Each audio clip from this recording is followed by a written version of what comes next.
Good morning, and welcome back to the channel, or good afternoon or good evening, whichever time you're watching this. Today we're going to talk about the Mercedes SLK, and in particular the baby one, the 200, so the 1.8.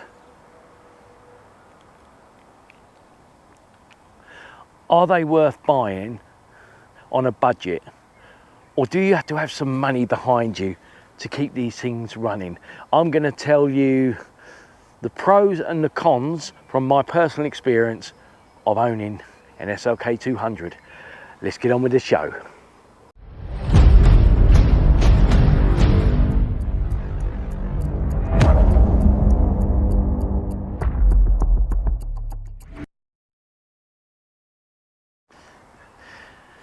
Right then, the SLK200, under the radar to the younger generation. And I think, now bearing in mind this is all my personal opinion, I think there's a reason why. So as I said at the start, we're going to talk about the ownership, of what's good about them, what's not so good about them, and the problems I've had since owning this car. So straight off the bat, I'm going to tell you how much I paid for this car.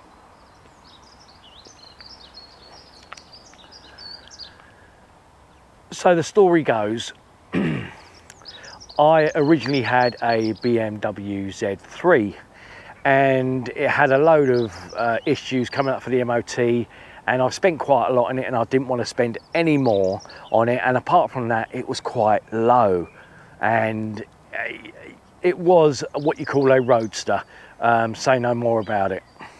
So I sold that and basically just about got my money back. And I left it for a while, and then a few months later, up popped this one. Now, I suppose off the bat, I would say, buyer beware, as we always say. I got this off Facebook. Yep, I know, you're all screaming at me going, oh my God, you got one off Facebook. Well, it turns out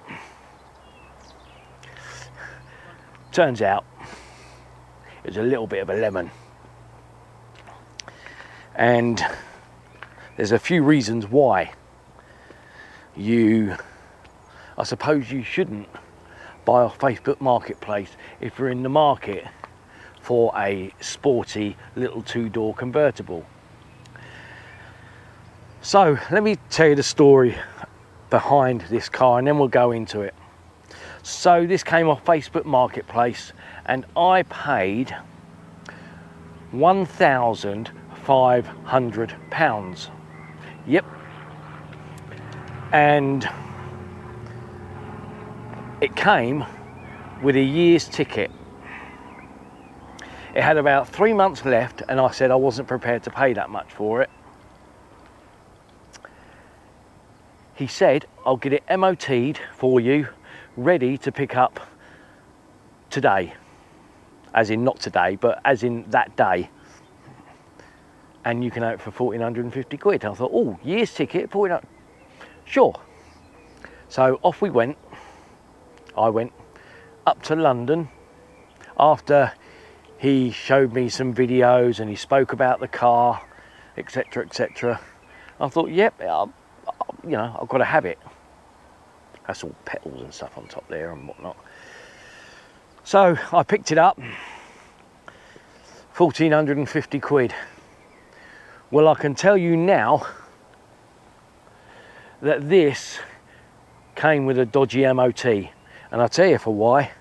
Because the day I picked it up, the ABS light was on, the driver's side headlight, the bulb was blown.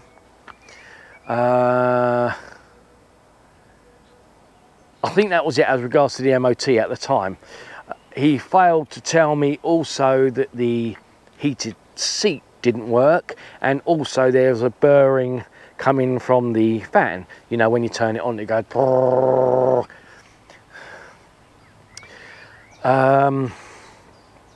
What else? I think that was it, apart from it running right like an absolute dog. Luckily, once I drove it back from London, I changed some plugs on it, and it now, everything, what we're talking now, 5 months on, and I've got this thing running perfectly. I've got some new indicator lenses because he failed to tell me they're all, so basically, if you're going to buy a car of this stature off Facebook Marketplace for as cheap as I did, if you don't have the money to get things sorted on a car like this, walk away. Absolutely, categorically, my advice to you is walk away. Because I have spent money on this car. New indicators, spark plugs, oil filter, oil change, cabin filter, air filter. I've worked closely with a very good friend of mine called Chris. Shout out to Chris, thank you Chris mate. And we have spent time trying to sort out this car, and I don't know if I can show you. Oh yeah, I can. Bear with me a minute, I'm just going to show you. I thought the brakes, where's the light? I thought the brakes were a little bit naff. Well, this is the reason why. And they haven't just gone, they have been seized. This is the rear brake calipers. They have been seized from the day that I picked up the car. So one caliper is stuck on, the other one's open. Okay, they were seized, and I'll show you. I don't know whether you can see that. Let me put. So one side of the caliper has got plenty of tread, the other side hasn't. Hoping you can see that. So, as I was saying before, buyer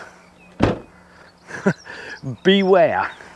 So as you can see, got a nice set of new calipers on there with brakes and stuff.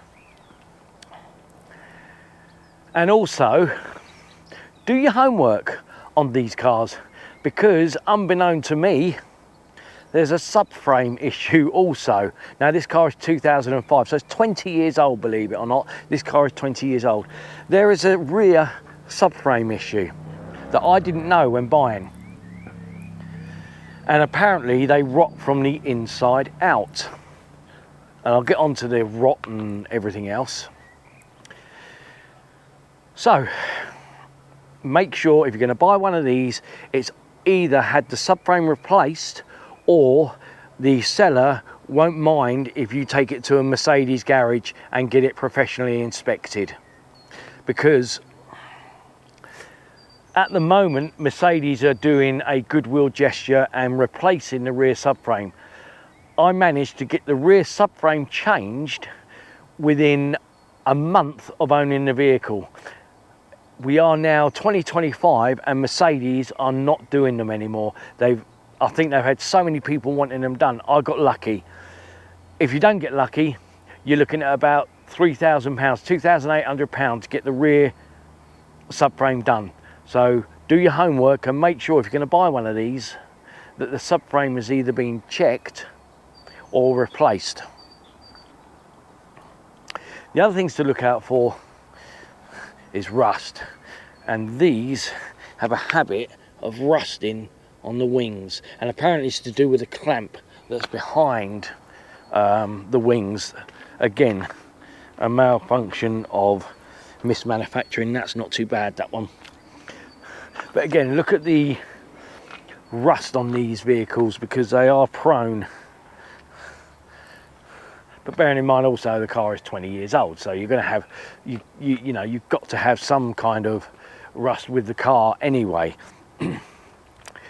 Now, as we talk about the cons of owning one, and bearing in mind rear exhausts, about £1,500 from Mercedes, just for one pipe, that is. That's just for one pipe, going right the way through. I think that's what it was anyway, or not, unless it was the whole pipe, I'm not sure. But again, £1,500 to get the exhaust done.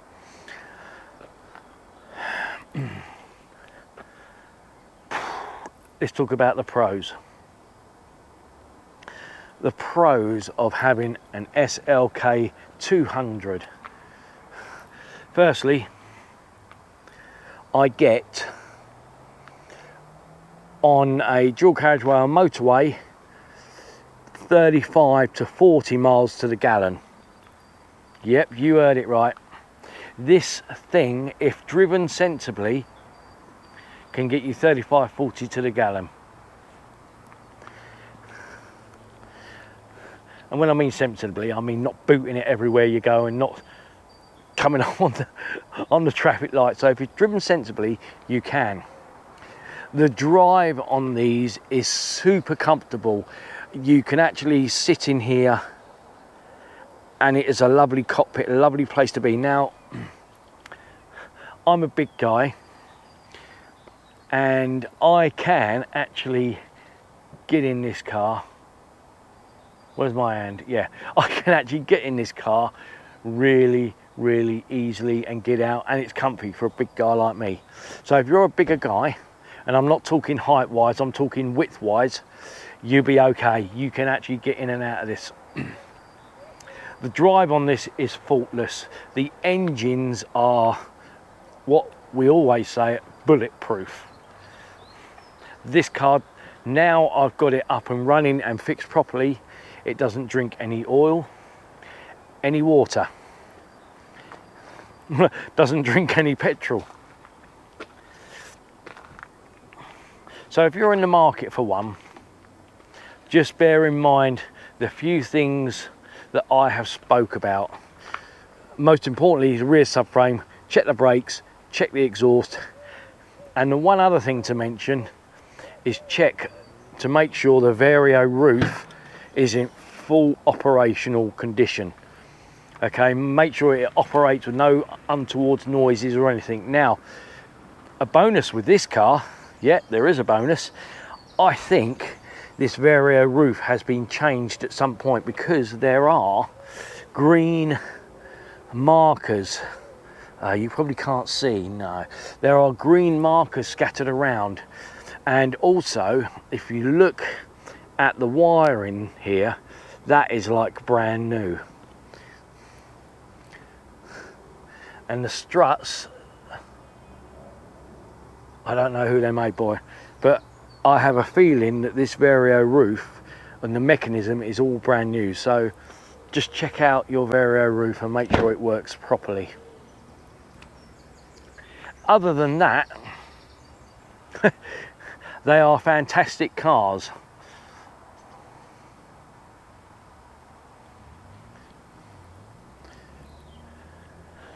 So that just about wraps it up. It's only a short video. It's just trying to tell you a little bit about the car. The car drives absolutely spot on. The gearbox for this car is beautiful.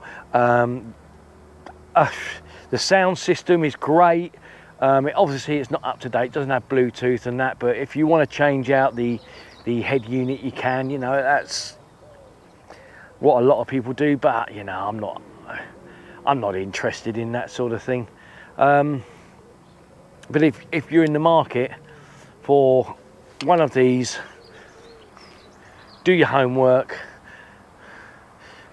Don't buy one for 1,500 quid unless you've got at least another £1,500 to put into it, because I guarantee you that it's going to want money spent on it. So, and if you're going to spend another 1,500 quid, I would advise you just buy one for 3 grand and get a top-notch one rather than one that's not being looked after very well. But saying that, you know, I've spent money on it and I've got it to where it is now. So my advice, just to finalise this, would or should you buy one of these? Oh, I forgot to mention actually, all 4 tyres on this car were naff, so I've had to put new tyres on it all the way around, okay? So 1,500 quid and I still had to spend, although they're only budget tyres, they're perfect for me. You know, I don't go hacking it around corners. It was 240 quid for all the wheel, all the tyres. So anyway, they're budget. They're not Pirellis or your Bridgestones or your Dunlops. They're budget tyres. But I'll tell you what, I can still go around corners, stop and start. But anyway, my advice is if you're going to buy one of these, do your homework, check everything out. This came with no service history, not such a bad thing, it doesn't really matter. But apart from that, if you want one, my advice is buy one. Absolutely, 100% buy one. They are so much fun and they are comfy. There we go, that just about wraps it up. The SLK200, 2005 it was built. Still going strong today with 118 or 19,000 miles on the clock. Still going good today. Go on, treat yourself. You know you want to. Talk to you soon. Bye for now.